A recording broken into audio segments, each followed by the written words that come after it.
नमस्कार, आप देख रहे हैं एबीपी न्यूज। आपके साथ हूं मैं रोबिका लियाकत। सरजमीन कश्मीर से, श्रीनगर से आप सभी का बहुत बहुत खैर मकदम स्वागत करती हूं। आज सच बताऊं तो बड़ा आनंद आ रहा है कवरेज में। आज सच बताऊं तो हर एक चेहरा जो गुजर रहा है वो आपको मुस्कान दे रहा है, वो आपकी तरफ मुस्कुराता है, मानो ये कह रहा है कि आओ इस कश्मीर में। ये बात पहले नहीं थी और मैं इसलिए डंके की चोट पर कह सकती हूँ क्योंकि मैं इसी दिन जब ये ऐतिहासिक घड़ी आई थी उसके 2 दिन बाद यहाँ कश्मीर में मौजूद थी। नब्ज टटोलने के लिए, टोह लेने के लिए यहाँ पर आई थी, लेकिन वो चेहरे अलग थे। आज वो चेहरे मुस्कान भरे हैं। एक और हल्की सी चीज़ आपको बता देना चाहती हूँ, मानो जैसे ऊपर वाला भी इशारा कर रहा हो। ये आप किश्ती देख रहे हैं, ये शिकारा है। शिकारे के ऊपर क्या लिखा है तो वैसे कुछ एडवर्टाइजिंग की लाइन है, लेकिन लिखा है a change you can see. और वाकई बदलाव हम देख पा रहे हैं। वो बदलाव क्या है? पत्थरबाजी की घटना जो हर रोज हुआ करती थी, हर रोज यहाँ श्रीनगर से, कश्मीर से ये ऐसी तस्वीरें आती थी कि उनको देखकर दुख भी होता था, खून भी खौलता था। वो पत्थरबाजी की घटना अब दम तोड़ने लगी है। सिर्फ यही नहीं, आतंकवाद वो भी लगभग आधे पर आकर सिमटने की कोशिश, या ये कहिए अंतिम सांसें ले रहा है। लेकिन ये मुस्कुराते हुए चेहरे, ये सुकून और माथे पर बगैर शिकन के लोग, ऐसा लग रहा है कुछ हुक्मरानों को पसंद नहीं आ रहे हैं। महबूबा मुफ्ती को आज वो कह रही हैं काला दिन है, ये तो ब्लैक डे है। ऐसी कोई तस्वीर नहीं है जिसके जरिए हम बता सके कि यहाँ कितना दर्द है, लेकिन यहाँ इन चेहरों पर दर्द नहीं दिख रहा है, आगे का फ्यूचर दिखाई दे रहा है। आज हुंकार इसी पर कि क्यों कश्मीर की खुशी इन नेताओं को पसंद नहीं आती। खास मेहमान यहाँ भी है और बाकी भी हमारे साथ कश्मीरी जो नेता है जुड़ेंगे, लेकिन पहले ये रिपोर्ट देखिए। भारत माता की, भारत माता की।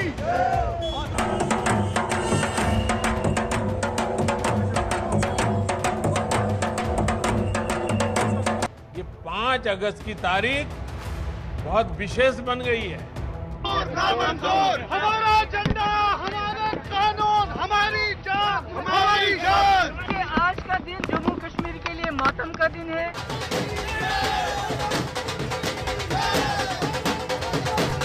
पूरे जम्मू कश्मीर के कोने कोने में आज बड़ी शान से तिरंगे झंडे लहराए जा रहे हैं। हिंदुस्तान जिंदाबाद, हिंदुस्तान जिंदाबाद। 5 अगस्त 2019 को संसद ने जिस अनुच्छेद 370 से आजादी दिलाई, आज जम्मू कश्मीर में जगह जगह उस ऐतिहासिक दिन की दूसरी सालगिरह मनाई गई। साउथ कश्मीर के अनंतनाग के खानबल चौक पर आज शान से तिरंगा लहराया। ये वही इलाका है जिसे कश्मीर में आतंकवाद का गढ़ कहा जाता है। कुपवाड़ा जिले के हंदवाड़ा में भी 370 से आजादी की दूसरी सालगिरह पर शान से तिरंगा लहराया। बीजेपी के कार्यकर्ताओं ने हंदवाड़ा के मेन चौक पर तिरंगा फहराकर 370 हटाने का जश्न मनाया। प्रधानमंत्री मोदी ने भी आज 5 अगस्त की ऐतिहासिक तारीख को याद किया। 5 अगस्त की तारीख बहुत विशेष बन गई है। ये 5 अगस्त ही है जब 2 साल पहले देश ने एक भारत श्रेष्ठ भारत की भावना को और सशक्त किया था। करीब 7 दशक के बाद 2 साल पहले 5 अगस्त को ही आर्टिकल 370 को हटाकर जम्मू कश्मीर के हर नागरिक को हर अधिकार, हर सुविधा का पूरा भागीदार बनाया गया था। जम्मू कश्मीर की राजनीतिक पार्टियों ने 5 अगस्त को अलग अलग ढंग से मनाया। जम्मू में बीजेपी कार्यकर्ताओं ने इस मौके पर जोरदार जश्न मनाया। वहीं श्रीनगर में पीडीपी अध्यक्ष महबूबा मुफ्ती ने आज के दिन को ब्लैक डे के तौर पर मनाया। दावा किया कि बीजेपी को 370 हटाने का फैसला वापस लेना होगा। देखिए, आज का दिन जम्मू कश्मीर के लिए मातम का दिन है। ये लोग आज जो है मातम मना रहे हैं, जो जुल्म, सितम और बर्बरियत का दौर शुरू किया 2019 में बीजेपी की सरकार ने, उसके लिए यहाँ के लोग नालान हैं। और बड़े अफसोस की बात है, पूरे मुल्क के अंदर बीजेपी आज इसकी खुशियां मना रही है, जिसका कश्मीरी मातम मना रहा है। कि पीडीपी, कांग्रेस और नेशनल यहाँ पर 70 सालों से राज कर रहे थे। उन्होंने खानदानी राज बनाया था, उन्होंने यहाँ पर दुकानें खोली थी। अब उनकी दुकानें बंद हो गई है तो आगे ब्लैक डे मनाने। वहीं जम्मू में कांग्रेस के कार्यकर्ताओं ने जम्मू कश्मीर के पूर्ण राज्य के दर्जे की मांग को लेकर प्रदर्शन किया।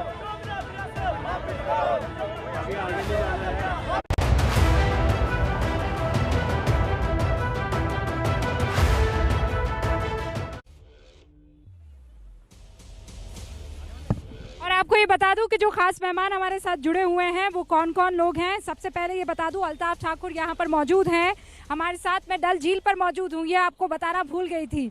अल्ताफ ठाकुर जो है वो जम्मू कश्मीर बीजेपी के प्रवक्ता हैं।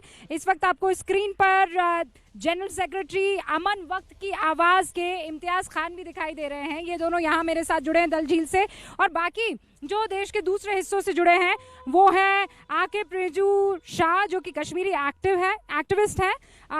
इफ्तिखार मिसगर साहब जुड़ चुके हैं, जो कि राजनीतिक विश्लेषक के तौर पर रहेंगे हमारे साथ। अहमद अयाज साहब राजनीतिक विश्लेषक के तौर पर हमारे साथ रहेंगे। सलमान निज़ामी भी राजनीतिक विश्लेषक के तौर पर। और एक बात इन सब में कॉमन है, सारे के सारे हमारे आज कश्मीरी भाई हमारे साथ मौजूद है। कमल हक साहब भी प्रवक्ता है पनून कश्मीर के, वो भी हमारे साथ जुड़ चुके हैं। आप सभी का बहुत बहुत स्वागत है। शुरुआत में अल्ताफ ठाकुर से करना चाहूंगी। आज के दिन को महबूबा मुफ्ती काला दिवस कह रही है मातम करने का दिन। देखिए, आज का दिन, आज एब्रोगेशन ऑफ 370 को दूसरा साल हो रहा है। आज जम्मू कश्मीर का अवाम बहुत खुश है, क्योंकि आज वो दिन है जब हिंदुस्तान की आज़ादी 1947 में 15 अगस्त को हुई थी। लेकिन जम्मू कश्मीर की आज़ादी पिछले साल 5 अगस्त को हुई थी 2019 में। क्योंकि आज वो दिन है जब हमने खानदानी राज से नजात पाया, हमने शख्सी राज से पाया और हमने पाकिस्तान से नजात पाया। आप देखिए, यहाँ आए रोज बम धमाके, स्टोन पेल्टिंग, कभी ISI के झंडे, कभी पाकिस्तान के झंडे लहरते। और आज दूसरा साल होते हुए देखिए कश्मीर में हम किस तरीके से हैं। आज कश्मीर में देखिए कितनी एक्टिविटीज़ और जो डेवलपमेंट वर्क यहाँ शुरू की गई है। आप देखिए, आज हिस्ट्री में पहली बार पंचायत के तीनों जो टर्न है, तीनों जो पैटर्न है, चाहे पंच सरपंच हो, चाहे BDCs हो, चाहे DDC इलेक्शन हो। तो फिर महबूबा मुफ्ती क्यों कह रही हैं कि आज काला दिवस है? ये बात सच्चाई है और हकीकत मैं कहता हूं, क्योंकि 370 की वजह से सिर्फ 2 फैमिलियां चलती थी, 2 फैमिलियों की रोजी रोटी चलती है। आज जब उनकी रोजी रोटी, उनकी दुकानें बंद हो गई, और इसलिए जरूरी है कि महबूबा जी को मातम मनाना चाहिए। इसलिए आज NC हो चाहे PDP हो, उनके लिए आज काला दिन है, उनके लिए आज मातम का दिन है, क्योंकि उनका खानदानी राज्य है। ये एक बड़ी बात अल्ताफ ठाकुर यहाँ पर कह रहे हैं। सलमान निज़ामी, वो लोग मातम जरूर बनाएंगे जिनकी दुकानें बंद हो गई है।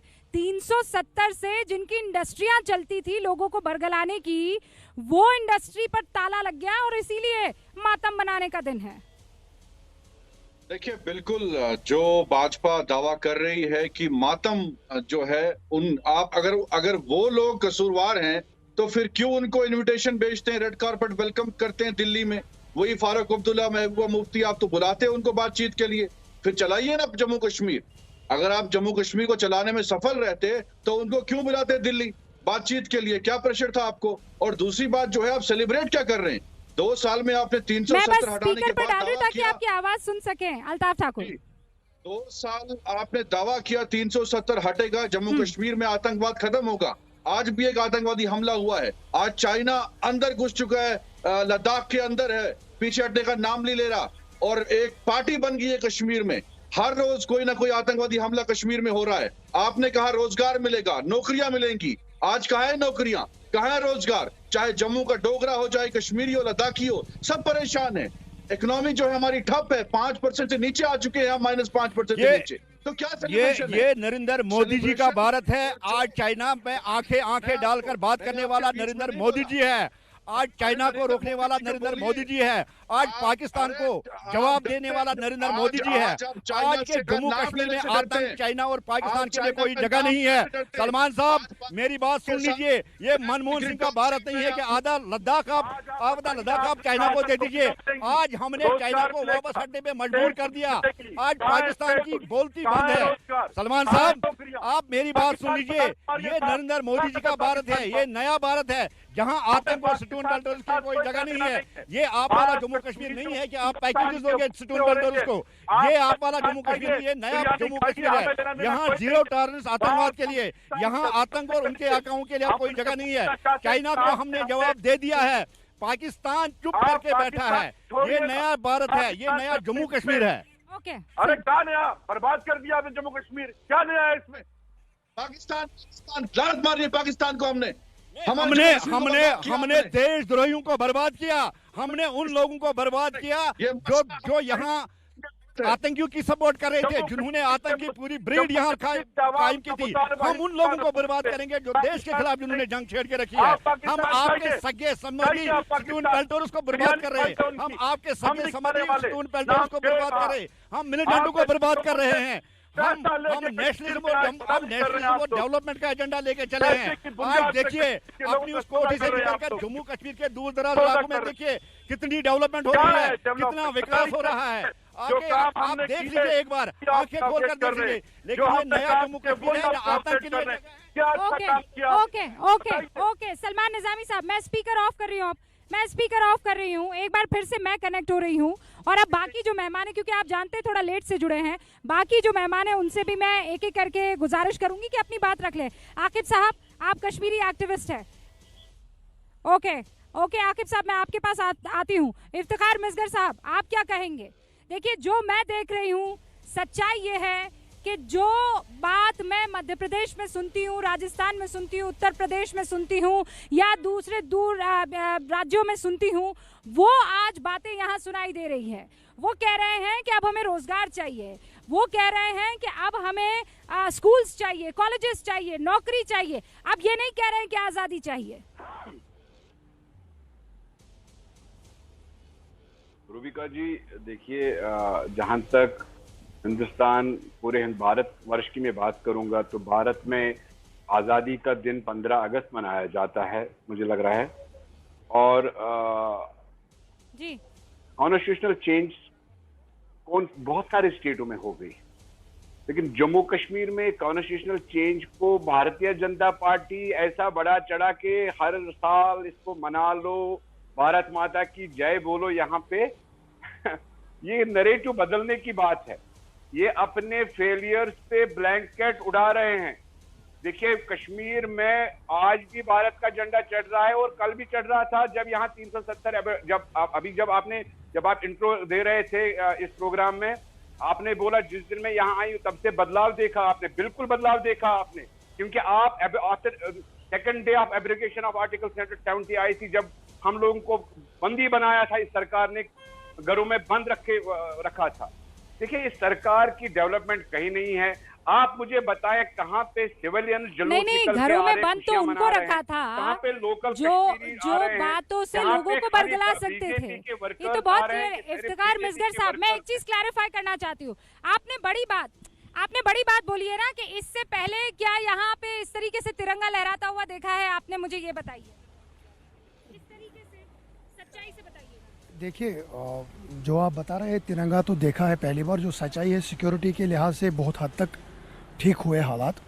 और जो डेवलपमेंट के बारे में हम बात करेंगे, आपने ये तिरंगा इस तरीके से लहराते हुए देखा कि नहीं? इस वक्त जो यहाँ पर तिरंगा, सच्चाई ये है कि तिरंगा है, यहाँ पर प्रेजेंट है, लगा हुआ है। इससे पहले तो नहीं था ना। मैं वही कह रहा हूँ, सिक्योरिटी के लिहाज से हालात बहुत हद तक। अरे अपना तिरंगा लहराने में कहाँ से सिक्योरिटी का लिहाज? मैं आज तक ये बात नहीं समझ पाई हूँ। हमारा तिरंगा है, हमारे दिलों में है, तो ऐसा नहीं कि ये लहरा रहे हैं तिरंगा। हम सैल्यूट करते हैं अपने नेशनल फ्लैग को, हमारा फ्लैग है, हमारा झंडा है, हमारे घरों में, दिलों में है। अब के जो डेवलपमेंट के हिसाब से हम विजिबल डेवलपमेंट अभी है नहीं। अगर आप कहाँ से आए? अभी आप यहाँ से आए ना, डल गेट से एक सड़क उतरी है वहाँ, आपने देखा? उसके 6 महीने हो गए। तो 6 महीने तक जहाँ पर पूरे सयाह आते हैं, टूरिस्ट जो हमारे वर्ल्ड भर के, दुनिया भर के टूरिस्ट यहाँ ही आते हैं मुगल गार्डन देखने के लिए, उस ज़मन में आप भी अवेयर होंगे। अभी तक वो पोर्शन कंप्लीट नहीं हुई। आप मेरी बात सुनिए ना सर, मैं आपको बात कहने दूंगी। तिरंगा नहीं, मैं डेवलपमेंट की बात कर रही हूँ। नहीं, आपने बात कह दी और मैंने सम्मान से उस बात को सुना और मैं इस्तकबाल करती हूँ उस बात का। लेकिन मैं खुश हूँ कि आप उन चीजों को उठा रहे हैं जिसकी सख्त जरूरत है कश्मीर में, डेवलपमेंट की जरूरत है। वो ऑटोनोमस स्टेटस, खोखले 370 और 35A की जरूरत नहीं। देखिए, अब मुझे लगता है जहाँ तक मेरा ताल्लुक है, अब बार बार 370 को लेकर हम कहाँ जाएंगे। अब हमें डेवलपमेंट की बात जो हम उम्मीद करते थे, जो हमारे अल्ताफ साहब है, इनकी भारतीय जनता पार्टी ने जो वादे किए, प्राइम मिनिस्टर साहब ने खुद तरक्की का दौर आएगा, मैंने कहा अभी विजिबल नहीं है। विजिबल नहीं है। देखिए रुबिका जी, सच्चाई से बताइएगा, विजिबल नहीं। रुबिका जी, 2 साल से कोरोना चल रहा है और पूरी दुनिया के साथ साथ देश में भी चल रहा है।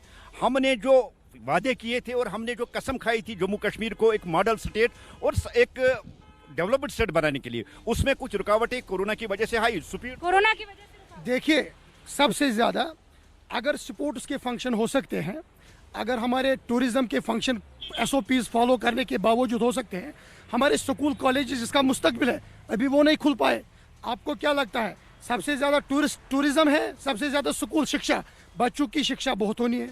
अभी तक टूरिज्म के फंक्शन बहुत बड़े हुए, गवर्नर साहब ने इंतजाम किए यहाँ कोविड प्रोटोकॉल के, या स्पोर्ट्स फंक्शन नेहरू पार्क। आप कह रहे हैं स्कूल खुल जाने चाहिए। मैं कह रहा हूँ डेवलपमेंट जो हाँ कह रहे थे, जो कोविड प्रोटोकॉल, तब के बाद इलेक्शन भी हुए। तो वो कोविड प्रोटोकॉल बाकी चीजों में, डेवलपमेंट के कामों में क्यों नहीं कोविड प्रोटोकॉल? देखिए रुबिका जी, सबसे अहम जरूरी है जब इंसान कमा गया तभी वो बच्चों को पढ़ा पाएगा। और ये कोविड प्रोटोकॉल खाली कश्मीर में नहीं है, स्कूल बंद है, क्योंकि हमारे लिए सबसे प्रमुखता जो है वो बच्चों की जान है, उनकी हिफाजत करना, कोविड से उनको बचाना। और दूसरी बात, जहां तक डेवलपमेंट की बात करें, आप श्रीनगर से थोड़ा बाहर जाइए, आप देखिए एक सरपंच के अकाउंट में 25-25 लाख, एक BDC चेयरमैन के अकाउंट में 70 लाख और एक DDC के चेयरमैन में एक करोड़ तक रुपया इसलिए दिया गया ताकि डेवलपमेंट। ओके, अहमद अयाज साहब, आप क्या कहेंगे?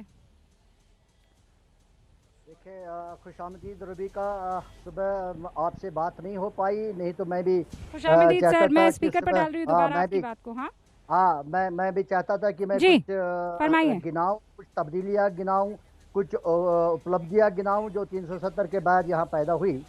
तो पहली ये कि जब 370 से पहले जब यहाँ फ्लैग होस्टिंग होती थी 26 जनवरी को या 15 अगस्त को, तो हम देखते थे कि स्टेडियम भरे पड़े रहते थे। लेकिन सुबह मैंने देखा, आप जब 4 चिनारी से झंडे के नीचे लाइव कर रही थी, तो मैं देखा सिर्फ आप अकेली मूव कर रही थी और आपके साथ कोई दूसरा बीजेपी का रिप्रेजेंटेटिव था, और जो बोट्स थे वो मैं एक आदमी हुआ करता था। तो वो एक चेंज मुझे लग रही है। दूसरी चेंज जो मुझे लगी कि आपके साथ ललित अंबरदार कहीं से जुड़ा था, तो मैं समझ रहा था कि वो श्रीनगर से है, अपने घर से है, जहां वो 30 साल पहले घर छोड़ के गया और वो 370 के बाद वापस आया होगा और अपने हमसायों के साथ रहता होगा। और मैं देख रहा था शायद वो श्रीनगर से लाइव ये कर रहा है। तीसरी उपलब्धि जो मुझे चेंज नज़र आ रही है वो ये कि 370 से पहले बहुत दूर दराज इलाकों में पटाखे, इतने लोग खुश है यहाँ आजकल। पहले तो पटाखे दूर दराज इलाकों में फट रहे थे, अब तो श्रीनगर में भी फट रहे हैं। 3 दिन पहले खानियार में फटा, और आज कहीं आपने भी सुना होगा कि कहीं नवाटा में फटा। मतलब ये कुछ चंद बाकी छोड़ के चंद तब्दीलियां मैं भी महसूस कर रहा हूं, और मुझे लगता है कि कोरोना एक सेकंड आप मुझे क्लैरिफाई कीजिए। एक सेकंड आया साहब, फिर से क्लैरिफाई कीजिए। हाँ, क्या किसको पटाखा बोल रहे हैं आप? नहीं, आप किसको पटाखा बोल रहे हैं? मैं क्या, आप समझते नहीं मैं क्या बोल रहा हूँ कि लोग अभी कितनी खुशियां चल रही हैं। नहीं, मैं नहीं समझती हूँ। नहीं, क्या पटाखा कब बजता है? पटाखा कब फोड़ा जाता है? कब फोड़ा जाता है पटाखा? कान खोल के सुनिए रुबिका। अहमद अयाज साहब, पटाखा कब फोड़ते हैं आप? मैं सुनिए 370 मुझे ये बताइए, आप पटाखा कब फोड़ते हैं? नहीं, पहले मैं आपको एक्सपोज करूंगी। अहमद अयाज साहब, पटाखा कब फोड़ते हैं? जब आप बहुत खुश होंगे। हाँ, बताइए। हाँ, वही मैं बता रहा हूँ ना, जब आप बहुत खुश होंगे, हालात ठीक होंगे, तभी पटाखे फटते हैं। तो आप देख रहे हो ना, किस पटाखे को फोड़ने की बात कर रहे हैं आप? श्रीनगर में फट रहे हैं ना, आज भी फटा, 2 दिन पहले भी फटा, कुछ दिन पहले दाएं बाएं भी फटे हैं, फटते रहते हैं श्रीनगर में। कौन सा पटाखा? पहले खुशियों के पटाखे, क्योंकि पटाखे जो 370 से पहले दूर इलाकों में फटते थे। किस पटाखे की बात कर रहे हैं? कमल हाथ साहब, ये कौन से पटाखे की बात कर रहे हैं? रुबिका मिलिटेंसी के वाक़ा दूर दूर इलाकों में 370 से हुआ करते थे, अब श्रीनगर में भी हो रहे हैं और ये तब्दीलियां नजर आ रही है, ये डेवलपमेंट नजर आ रही है। अरे मैंने तो श्रीनगर का कौन सा पटाखा अहमद अयाज साहब बोलने की ताकत तो रखी है, किस पटाखे की बात कर रहे हैं कमल आग साहब? कश्मीर में बॉम्ब ब्लास्ट हो रहे हैं, अंदर से इनकी खुशी है, लेकिन सिंस नेशनल टीवी पे बोल रहे हैं तो उसको कैमोफ्लेज करके पटाखा बोल रहे हैं। वास्तविकता यही है कि अंदर से ये लोग जिनको कि एक सेंस ऑफ एंटाइटलमेंट आर्टिकल 370 के हटने के बाद में खत्म हुआ, ये इनकी फ्रस्ट्रेशन है। चाहे वो मेन स्ट्रीम पॉलिटिक्स हो, चाहे वो सेपरेटिस्ट पॉलिटिक हो, इनका सबका पिछले 70 सालों से एक एंटाइटलमेंट था इनका वहाँ पे, जो कि ख़त्म हुआ। और उसका नतीजा ये है कि अभी तक ये रिकंसाइल नहीं कर पाए हैं कि कश्मीर की जनता का मूड का किसके साथ में है, देश की जनता का मूड किसके साथ में है। एक कश्मीर और भारत के बीच में एक आयरन कर्टन बना था और आयरन कर्टन के पीछे एक हेगेमनी थी पिछले 70 सालों से, जो आपने तोड़ी तो तकलीफ तो होगा ही। लेकिन मेरा एक छोटा सा बुनियादी एक सवाल ये भी है कि इसके बाद में ये तो बहुत ही अच्छा, मतलब मोदी गवर्नमेंट ने, चाहे कोई भी देश की सरकार हो, इंसिडेंटली मोदी सरकार थी जिन्होंने कि ये एक हिस्टोरिक कदम उठाया, भारत को, कश्मीर को इन चैनों में जिसमें वो जकड़े थे पिछले 70 सालों से, उसमें से उनको आज़ादी दिला दी उन्होंने। लेकिन उसके बाद में जो एक बेवाजिब सवाल है कि जो इनका डेवलपमेंट छोड़िए, आर्टिकल 370 कभी डेवलपमेंट की बात नहीं थी, डेवलपमेंट के पीछे था नहीं, क्योंकि अगर देश के किसी भी विभिन्न इलाकों में देखेंगे, आजकल भी देखेंगे कि कश्मीर से बहुत सारे ऐसे इलाके हैं जो कि पिछड़े हुए हैं, वहाँ पे कोई आर्टिकल 370 के बाधा नहीं थी। कश्मीर में आर्टिकल 370 होते हुए भी आधा से ज्यादा कश्मीर तो पाकिस्तान और चीन के पास में है, तो वो ये मुद्दे तो है ही नहीं। लेकिन जो एक एडवांटेज आर्टिकल 370 35A हटने से देश को मिलना चाहिए था, देश की जनता को मिलना चाहिए था, वो शायद अभी एडवांटेज हम लूज कर पा रहे हैं, क्योंकि वो आर्टिकल 370 जो कि एक जिसकी वजह से, और वो क्या एडवांटेज है उनके हुक्मरानों ने जिसकी वजह से एक पूरे समुदाय 7 लाख कश्मीरी पंडितों को वहां से निकाल दिया, जिसके हटने के पीछे हजारों सिक्योरिटी फोर्सेस के कुर्बानियां हैं, हजारों। भारत का कोई भी एक ऐसा डिस्ट्रिक्ट नहीं होगा जहां पे किसी माँ ने अपने बेटे को नहीं खोया कश्मीर के लिए, जिसने जहां पे अपनी किसी बीवी ने अपने पति को, किसी बहन ने अपने भाई को न खोया हो पर कमल हाग साहब, मैं ये जानना चाह रही हूँ कि वो कौन सा एडवांटेज है जो अभी हम नहीं उठा पाए हैं 370 के जाने का? वही मैं बता रहा हूँ दीपिका जी, वही मैं बता रहा हूँ। आर्टिकल 370 के बाद में जो हमें वहाँ का एडवांटेज होना चाहिए था कि कश्मीरी पंडितों की ऑटोमेटिक वापसी होनी चाहिए थी। देश के जनता लोग, जितने भी लोग देश में कश्मीर में जाके अपना व्यवसाय, कुछ प्रॉपर्टी खरीदना चाहते थे, उनके लिए वो ठीक है। कमल हाग साहब, मैं जवाब ले रही हूँ। कश्मीरी पंडितों की वापसी का जो एडवांटेज था 370 जाने के बाद, वो नहीं दिख रहा है। एक सेकंड अहमद अयाज साहब, आ रही हूँ, एक सेकंड, अल्ताफ साहब को जवाब देने। कमल साहब, जैसे कि आपने भी सुना होगा, 2 दिन पहले ही गवर्नर साहब ने एक स्टेटमेंट और एक ऐलान किया था कि 2500 नए फ्लैट्स यहाँ तैयार किए जा रहे हैं, जिसके लिए कश्मीरी जो माइग्रेंट, जो भाई जिनको ज़बरदस्ती उन लोगों ने निकाला, जो भी एक वकालत कर रहे थे और जो आतंकवाद का जड़ जो यहाँ से, जिन्होंने यहाँ आतंकवाद जहाँ पनपने दे दिया है। आप बेफिक्र रहे, मोदी है तो मुमकिन है। मोदी जी ने जो कमिटमेंट की है, देश ने जो आपके साथ कमिटमेंट की, आप इज्जत के साथ वापस कश्मीर, आप वापस इज्जत के साथ कश्मीर, आप इज्जत के साथ वापस कश्मीर।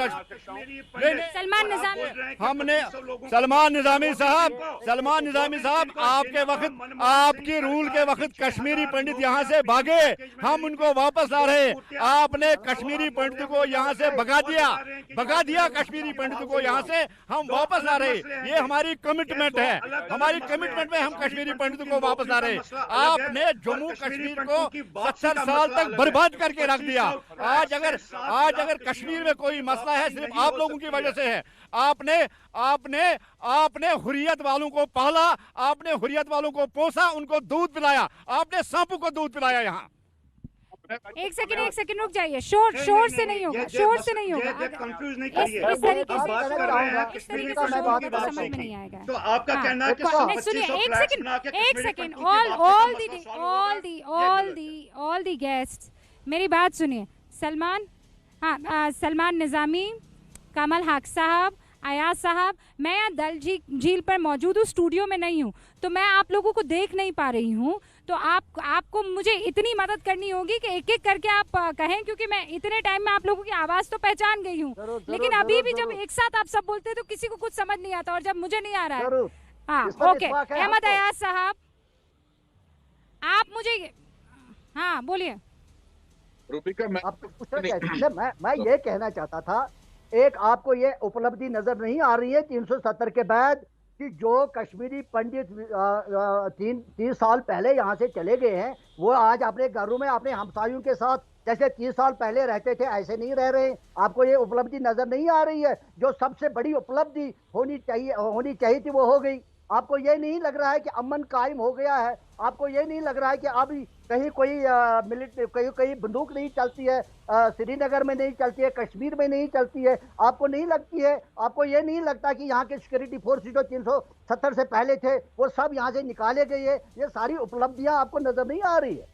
नहीं, मेरे को आपको ये उपलब्धियां नजर नहीं आ रही है? सुनिए, नहीं, एक सेकंड, चूंकि मैं यहाँ मौजूद हूँ, मैं एक सेकंड अहमद अयाज साहब को बस मैं एक बात कह देना चाहती हूँ, और जो साहब बोल रहे हैं वो मैं समझ नहीं पा रही कौन बोल रहा है, लेकिन अहमद अयाज साहब, यहाँ पर आपको पता है पुरानी बड़ी कहावत हुआ करती थी कि ताने देना बहुत बहुत बहुत जो किसी का शौक रहा था, आप बिल्कुल उसी तरीके से बिहेव कर रहे हैं। आप ताने दे रहे हैं। आपको इस बात की खुशी नहीं हो रही है कि बदलाव आया है, और ये कोई जादू की छुरी नहीं है, या जादू की छड़ी नहीं है कि आप ऐसे घुमाएंगे और सब चीज बेहतर हो जाएगी। समझ रहे हैं आप इस बात को? मेरे पीछे जो झंडे लगे हैं वो दिखाई नहीं देते। अहमद अयाज साहब, बदले हुए जम्मू कश्मीर की एक झलक देखिए। ये बिलवाड़ रोड है, तिरंगा देश की शान से लहरा रहा है। अहमद अली साहब, जिन पटाखों की आपने बात की, हमने पटाखे फोड़ने वालों को इस साल आज 7 महीने तक 84 टॉप कमांडर्स को मार डाला। अहमद अली साहब, लास्ट सांस ले रही है मिलिटेंसी। वैसे सच्ची बात है, एक करके। सलमान निज़ामी, मैं जानती हूँ आप कुछ कहना चाहते हैं, लेकिन अहमद अयाज साहब, वो जो अभी आप कह रहे हैं ना कि पटाखे फूट रहे हैं, वो सच में पटाखे ही हैं। अब किसी में इतनी ताकत नहीं है कि वो ब्लास्ट जैसी कोई चीज कर सके। अब वो पटाखे ही हैं, पत्थरबाज जो है। नहीं, आपका दिल जल रहा है और पूरे देश को दिख रहा है।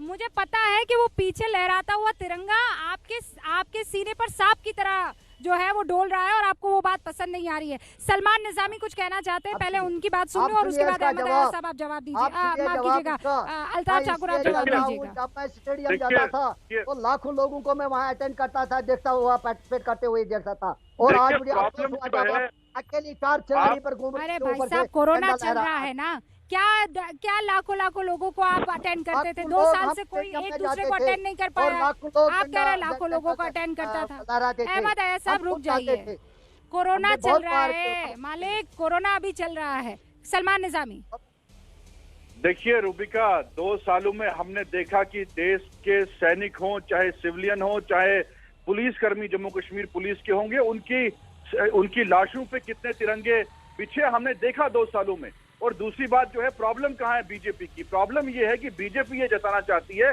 कि नया कश्मीर जो है हिंदुस्तान के साथ जुड़ा है। आप भूल गए उन 20,000 कश्मीरियों को जिन्होंने देश के लिए कुर्बानी दी आतंकवादी हमले में। उस वक्त एक तरफ बंदूक थी, एक तरफ तिरंगा था। क्या उनको भूल गए? आपने मजाक बनाया है? ये क्या ड्रामा है? ये क्या आपने बाहर के टट्टू पकड़ के लाए हैं? आप क्यों नहीं जाते कश्मीर के शिकारा वाले से पूछिए, आप डल गेट में हैं, जाइए पूछिए। सलमान निज़ामी, लोगों को बरगलाना बंद कर दीजिए। आप बरगलाना बंद कर दीजिए। आप भूल गए कि यहाँ पर सुरक्षा कर्मी का निकलना कितना दूभर था। आप भूल गए कि कैसे जवान संयम दिखाता था और चारों तरफ से पत्थरबाजी होती थी। आप भूल गए कि 370 से पहले लगातार ऑपरेशंस जो हुआ करते थे मिलिटेंट्स को खत्म करने के लिए, न्यूट्रलाइज करने के लिए, वहाँ पर तादाद में लोग गांव के इकट्ठे हो जाते थे और पत्थरबाजी करने लगते थे। वो पत्थरबाजी जो 2018 में 1899 के आसपास थी, वो अब कम होकर 255 हो गई है। आप क्या बात कर रहे हैं? आज लद्दाख आप में क्या बात करें, आज आपको खुश होना चाहिए कि वो तिरंगामयी कश्मीर आज दिखाई दे रहा है, पर आपको अच्छा नहीं लग रहा है क्योंकि ये आप नहीं कर पाए। कोई बात नहीं सलमान निज़ामी, कभी तो आप अपने लोगों के लिए, कभी तो आप अपने लोगों के लिए उठेंगे, अपने मतलब को साइड में रखेंगे और देश को आगे रखेंगे, और मैं भी वो दिन देखूंगी।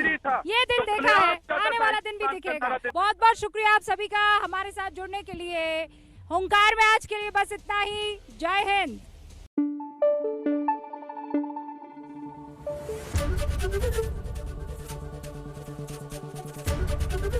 ABP न्यूज आपको रखे आगे।